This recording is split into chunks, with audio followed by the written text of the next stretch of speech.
Once people are reborn as hell beings, hungry ghosts, or animals, when will they get the chance to understand the law of cause and effect?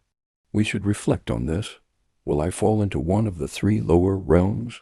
If we do fall, our chance of liberation is extremely slim, nearly zero.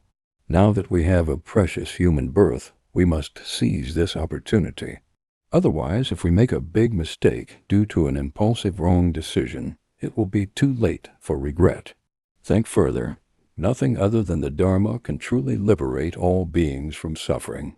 Now that I've encountered a qualified teacher and the Mahayana doctrines, and I am fortunate enough to be a suitable recipient for the teachings, all the favorable causes and conditions have been met.